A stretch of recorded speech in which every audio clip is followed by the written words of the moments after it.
बड़हलगंज कोतवाल में महिला डॉक्टर के साथ हुए जघन्य अपराध को लेकर देश भर में आक्रोश देखने को मिल रहा। यूपी समेत अन्य राज्यों में डॉक्टर कैंडल मार्च निकालकर न्याय की गुहार लगा रहे। इसके चलते देश के सभी सरकारी अस्पतालों में एक दिन की हड़ताल की गई। वहीं रविवार को बड़हलगंज में निजी अस्पतालों के डॉक्टरों ने बीती देर शाम को विधायक राजेश त्रिपाठी और दुर्गावती हॉस्पिटल के डॉक्टर मनोज यादव सहित सभी डॉक्टरों ने बड़हलगंज बाईपास पर कैंडल मार्च निकाला, जहां दिगंबर डॉक्टर को श्रद्धांजलि अर्पित की। वहीं रोष प्रदर्शन भी किया। आपको बता दें, डॉक्टरों की हड़ताल के चलते बड़हलगंज के निजी अस्पतालों में ओपीडी प्रभावित हुआ। हड़ताल के चलते छोटे बच्चों से संबंधित अस्पताल, आंखों के अस्पताल, चकमड़ी और रो के अस्पताल पूरी तरह बंद रहे। बड़हलगंज के डॉक्टरों ने कोलकाता रेप कांड सहित देश के विभिन्न स्थानों पर रेप के दोषियों के फास्ट ट्रैक को बनाकर दोषियों के साथ सख्त से सजा देने की मांग की। उन्होंने कहा है, देश में हमारी बहन बेटियां सुरक्षित नहीं है। कहा है, देश की आजाद हुए 75 वर्षों से अधिक समय हो गया है, लेकिन आज भी हमारी बहन बेटी। कहना चाहती हूँ कि वो भी एक महिला है और वो उनको शर्म आनी चाहिए। दुर्गा पूजा जो है उन्हीं के कलकत्ता में भव्य रूप से मनाया जाता है और उन्हीं के कलकत्ता में जो है इस तरह से देश की बेटी के साथ इतना बड़ा जघन्य कर्म होता है, उनको शर्म आनी चाहिए। और मैं तो इस श्रद्धांजलि सभा के माध्यम से उनको ये चेतावनी देती हूँ कि अगर वो आरोपियों को जो है दंडित नहीं कर पाए तो आने वाले समय में वो दुर्गा पूजा बंद कर दे, देवियों की पूजा बंद कर दे। उनको कोई अधिकार नहीं है कि वो देवी पूजा करें। अगर अपने देश की, अपने राज्य की बेटियों की सुरक्षा वो नहीं कर सकती है, इस तरह के आरोपियों को जो है दंडित नहीं कर सकती है, तो उन्हें उस पद पे भी रहने का कोई अधिकार नहीं। एक बार मैं पुनः जो है उस देश की बेटी को अपनी पूरी श्रद्धांजलि देती हूँ, नमन करती हूँ और न्याय की अपील करती हूँ। ओम शांति शांति। एक चिकित्सक होने के नाते कोलकाता की घटना हम लोगों को बहुत विचलित कर देने वाली है।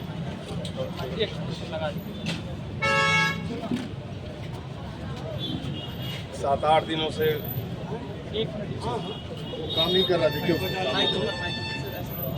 7-8 दिनों से हम लोग जितने चिकित्सक के ग्रुप हैं तब से यही डिस्कशन हो रहा है कि हम लोग 24 घंटे सर्विसेज कैसे दें। आप नहीं यकीन करेंगे, आप कस्बे में हैं, एक महिला डॉक्टर रात के 8 बजे आपको नहीं मिलेगी। वो महिला डॉक्टर 2 बजे रात को अपनी ड्यूटी कर रही है और 2 बजे उसी के अस्पताल, उसी के काम करने की जगह पर उसकी हत्या की और बहुत जघन्य हत्या की। हम भी हॉस्पिटल चलाते हैं, हमारे पास कम से कम 30-40 महिला स्टाफ है। ये सब लोग हमारे हॉस्पिटल से आई हैं और नहीं रात को ये 10 बजे से लेकर के सवेरे 8 बजे तक की लोगों की ड्यूटी रहती है। कम से कम 20 महिलाएं रहती हैं। हम लोगों को बहुत चिंता होती है कि किस समाज को सेवा दे रहे हैं। रात में कोई मरे क्या फर्क पड़ रहा है, क्या जरूरत है लेडी डॉक्टर को, महिला डॉक्टर को ड्यूटी कराने की क्या जरूरत है। ऐसा मत सोचिए कि सिर्फ वो डॉक्टर ही असुरक्षित है। अगर वो काम पर नहीं आएंगे तो आप सभी असुरक्षित रहेंगे, आपकी घर की बहू बेटियां असुरक्षित रहेंगी। ऐसा काम करने वालों के हौसले को तो आप देख रहे हैं। वहाँ पर तीसरे दिन उसी कॉलेज के प्रिंसिपल बोल रहे हैं कि ये आत्महत्या है। इतनी जघन्य हत्या को प्रिंसिपल बोल रहा है, वहाँ का सिस्टम बोल रहा है कि इस महिला ने आत्महत्या किया। कल को हमारे आपके साथ की महिलाओं के साथ ऐसा होगा, क्या आप बाहर काम पर भेजना पसंद करेंगे?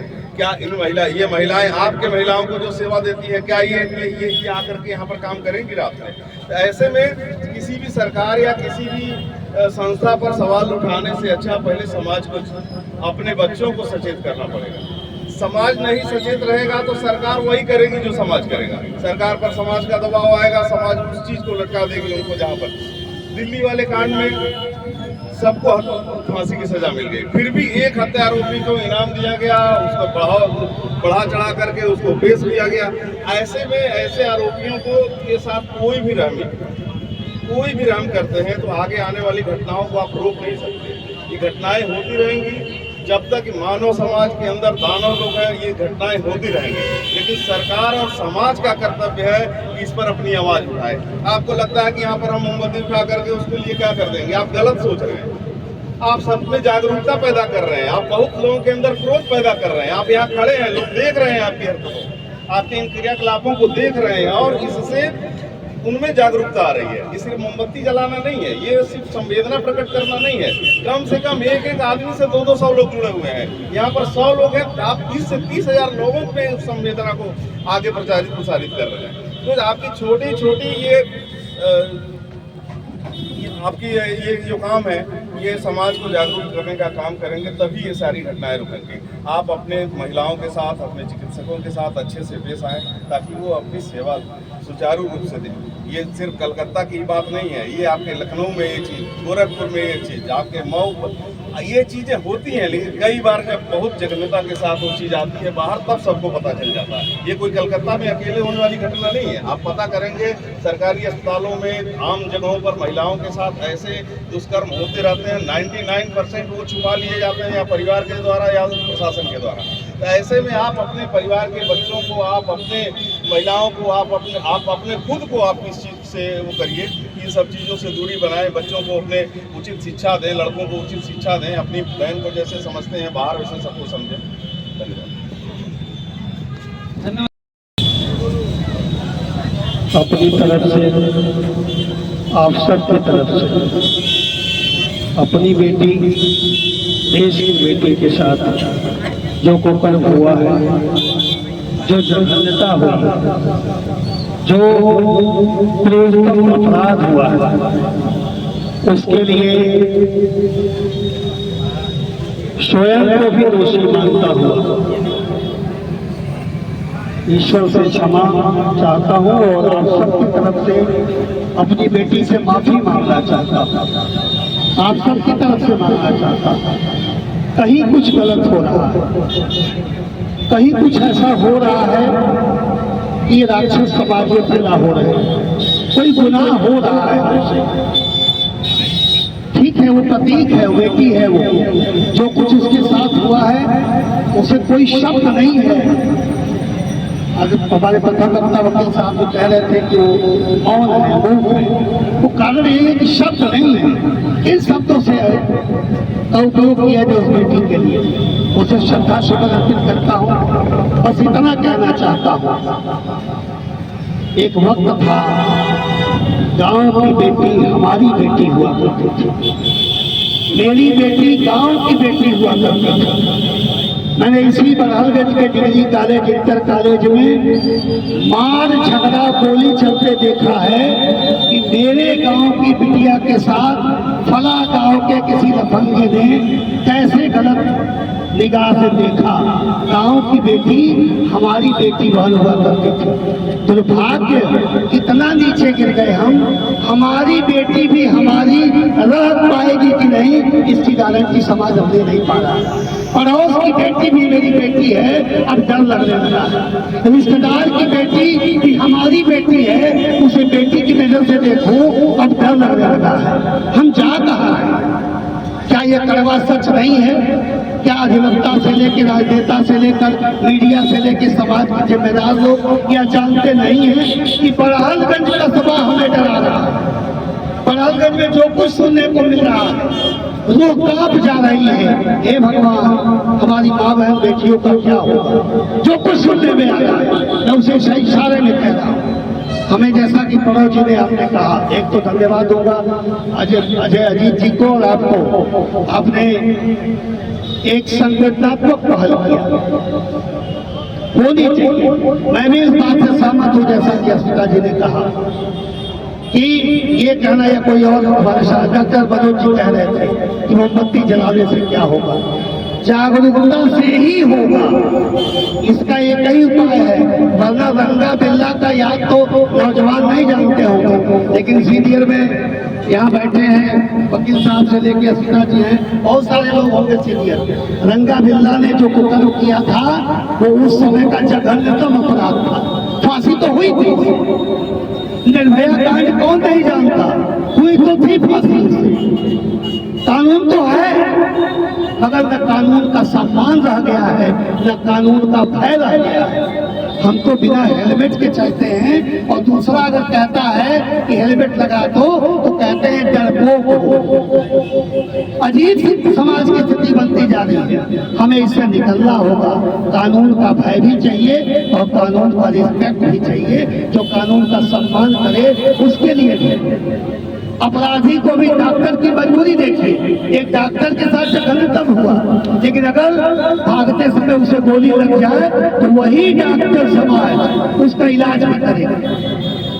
ये अधिवक्ता है मगर कोई न कोई वकील मिलेगा ही उस अपराधी को भी जो कहीं न कहीं उसको बचाने की कोशिश करेगा। जैसा कि इसने बताया कि प्रिंसिपल ने कह दिया आत्महत्या है, यानी सारा मामला मुझे निचोड़ने लगता है आत्मनैतिकता का है। जब तक हमको स्वयं घर से हमें शुरू करना होगा, अपने मोहल्ले से शुरू करना होगा। बेटी को बेटी मानना होगा, माँ को माँ, बहन को बहन मानना होगा। वो वस्तु नहीं है। और जब हम एक तय कर लेंगे जैसे मेरी बेटी के साथ कुछ भी होता है तो अनर्थ करने का जी करता है, तो दूसरे की भी बेटी के साथ जब हमारी नजर जाती है तो वो मेरे साथ अनर्थ करने के लिए खुली छूट पाता है। हमें जागना होगा। बहक रहा है समाज हमारा, विद्रुप हो रहा है। आज ही कह रहा था, हे प्रभु अभी ये कलयुग का प्रथम चरण है तो ये हाल है। हमारे आगे वाले 2-4 पीढ़ियों के बाद हमारे बच्चों का, हमारे बच्चों के बेटियों का क्या होगा। इतने राक्षस, इतने कुकर्मी समाज में, और ये शुरुआत हमें हम सबको मिलकर करनी है। कोई दहलाबाजी का काम नहीं है। स्वयं के प्रति सख्त होने की जरूरत है। जैसा कि उन्होंने कहा, कड़ौ जी ने, हर हाल में स्वयं से ही शुरुआत करनी है। अपनी नजर को, अपने संयम को हमें रोकना ही होगा। कुछ चीजें प्रकृति प्रदत्त, ईश्वर प्रदत्त, गॉड गिफ्टेड होती है, मगर आत्मानुशासन करना ही होगा। बेटी को बेटी मानना होगा। अपनी भी बेटी को बेटी मानिए, क्योंकि अखबारों में खबरें छपती हैं। अपनी बेटी के साथ भी गलत दृष्टि की खबरें आ रही हैं, सगी बेटी के साथ आ रही हैं। हे भगवान, हम कहीं राक्षस युग में तो नहीं आ गए। ये अनर्थ कैसे हो रहा है राम के देश में, कृष्ण के देश में, शिव के देश में ये अनर्थ, गांधी के देश में ये अनर्थ। कुछ नहीं, कोई भाषण नहीं। चलिए स्वयं के अंदर झांके। अगर ये गुनाह अब तक हुआ है आपसे, हमसे, तो इस गुनाह को आज से रोकें। इतना करें। अब कहीं कुछ गलत हो रहा हो तो बोलना और कहना भी सीखें। आवश्यक है। हमारी चुप्पी अच्छे लोगों की चुप्पी बुरे लोगों का मनोबल बढ़ाती है। अच्छे लोगों को बोलना होगा, गलत को गलत कहना होगा। हे बेटी हमें माफ करना, या हम उस समाज में जी रहे हैं जिस समाज में ऐसे भी राक्षस हैं और उन्हें बनाने वाला यह समाज ही रहा होगा। इतना कहना चाहते हुए आपके प्रति श्रद्धा सुमन अर्पित करता हूँ। और जो भी सत्ता है, केंद्र की, प्रदेश की, शीर्ष की, जो भी सत्ता है, अनुरोध खुली फांसी हो, क्रूरतम सजा हो, कुछ तो भय पैदा हो। हत्यारों को फांसी दी जाए, कुकर्मियों को फांसी दी जाए और दोबारा ऐसी घटनाएं न हो, इसके लिए आवश्यक कदम स्कूल स्तर पे भी उठाए जाए। बेटे बेटियों को पढ़ाने के लिए यह भी अनुरोध करते हुए सरकार से अपनी बारी को विराम दे रहा हूँ। शांति।